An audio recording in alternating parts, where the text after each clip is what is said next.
ஹரணம பார்வதிபதையே ஹரஹர மகாதேவா. பூதமொடு பழகி வளர் இந்திரிய மாம்பேய்கள் புந்தி முதலான பேய்கள் போராடு கோபாதி ராட்சச பேய்கள் என் போதத்தை ஊடழித்து வேதனை வளர்த்திட சதுர் வேத வஞ்சன் விதித்தான் இவ்வள்ளலெல்லாம் வீழும்படிக்குனது மௌன மந்திராதிக்கிய வித்தையை வியந்தருள்வையோ. நாத வடிவாகிய மகாமந்திர ரூபியே நாதாந்த வெட்ட வெளியே நற்சமயமாம் பயிர் தளையவரு மேகமே ஞானானந்த மயிலே வாதமிடு பரசமயம் யாவைக்கும் உணர்வறிய மகிமை பெரு பெரிய பொருளே வரையரசன் இரு கண்மணியாம் உதித்த மலைவளர் காதலி பெண்ணுமையே. இது நம்ம தாயுமானவ சுவாமிகள் அருளிய மலைவளர் காதலி மாலை. இந்த செய்யுளோட பொருள் பூதமொடு பழகி வளர் இந்திரிய மாம்பேய்கள்.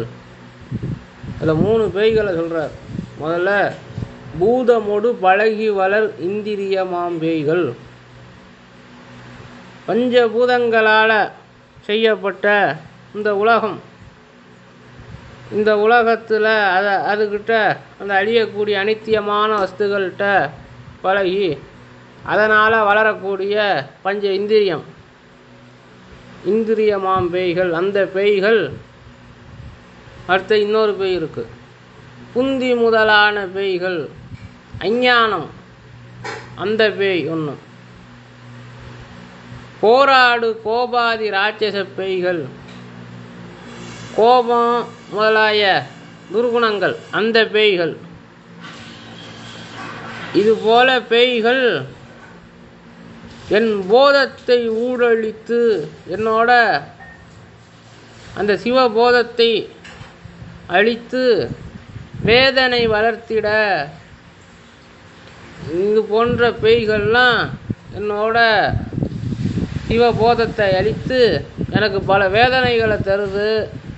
இந்த பிரம்மா எழுதி வைத்து விட்டான். சதுர்வேத வஞ்சன், சதுர்வேதத்தையும் படித்த வஞ்சகன் அந்த பிரம்மதேவன். அவன் என்ன பண்ணான்னா, விதித்தான் இவ்வள்ளல் எல்லாம், நீ இப்படி கஷ்டப்படுன்னு என் தலையில் எழுதி வச்சு விட்டான். நீ தான் என்ன செய்யணும்னா, வீழும் படிக்கு உனது மௌன மந்திராதிக்கிய வித்தையை வியந்தருள்வையோ. இந்த என்னோட கஷ்டமெல்லாம் போகும்படியா உன்னோட மௌன மந்திரம். அது என்ன மந்திரங்கிறது யாராலையும் அறிய முடியாது. அது அவர் பெரிய சிவமாம் தன்மையில் இருக்கிறதுனால அவர் ஏதோ ஒரு மந்திரத்தை சொல்கிறார், மௌன மந்திரம்னு.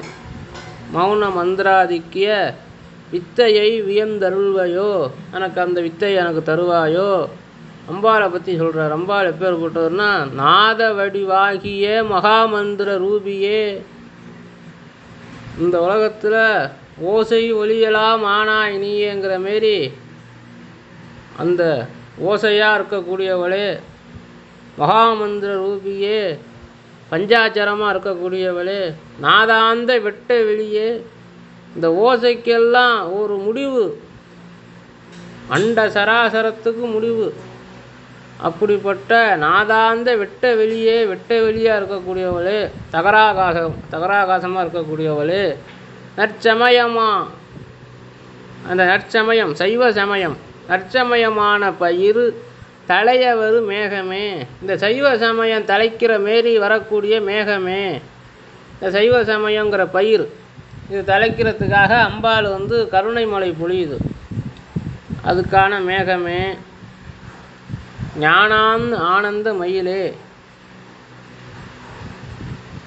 ஞானானந்தத்தை உடைய மயிலே, வாதமிடு பரசமயம் யாவர்க்கும் உணர்வறிய மகிமை பெரு பெரிய பொருளே. சைவ சமயத்தை அல்லாத வேறு சமயங்கள், மீதி சமயம் நிறையா சமயம்லாம் இருக்குது. வேதத்தை ஒத்துக்கிட்ட சமயம், வேதத்தை ஒத்துக்காத சமயம், சிவனை ஒத்துக்கிட்ட சமயம், அதுபோல் மற்ற மதங்கள். அந்த மதங்களுக்கெல்லாம் அவங்களாலெல்லாம் அந்த வாதம் செய்து சைவ சமயத்தை தோற்கடிக்கும் நினைக்கக்கூடிய அந்த தங்களோட மதமே பெரிதுன்னு கருதி இருக்கக்கூடிய மற்ற மதத்தவர்களுக்கு அவங்க உணர்வுக்கு என்றைக்குமே தெரியாத மகிமை பொருந்திய பெரிய பொருளே மலைராஜன் பர்வதராஜனோட 2 கண்ணுடை மணியர் போலும் கடவுர் ஈரட்ட நாரேனார்ல அதுமாரி அந்த பர்வதராஜனுடைய அந்த கண்ணுக்கு இனிமையான மணியே அந்த அம்பாள் பர்வத வர்த்தினின்னு ராமேஸ்வரம் ராமேஸ்வரத்தில் இந்த ராமேஸ்வரங்கக்கூடிய ஊரில் பர்வதவர்த்தினி அப்படிங்கிற பேரை தமிழாக்கி சொல்கிறார். மலை வளர் காதலி பெண் உமையே. பர்வதவர்த்தின்னா பர்வதராஜனுடைய மகள்னு பொருள். இது மலை வளர் காதலின்னா அந்த மலையரசனுடைய காதலினா மகள். மலை வளர் காதலி பெண் உமையே அப்படின்னு சொல்லி அந்த பர்வதவர்த்தினி அம்பாளை தோத்திரம் செய்கிறார்.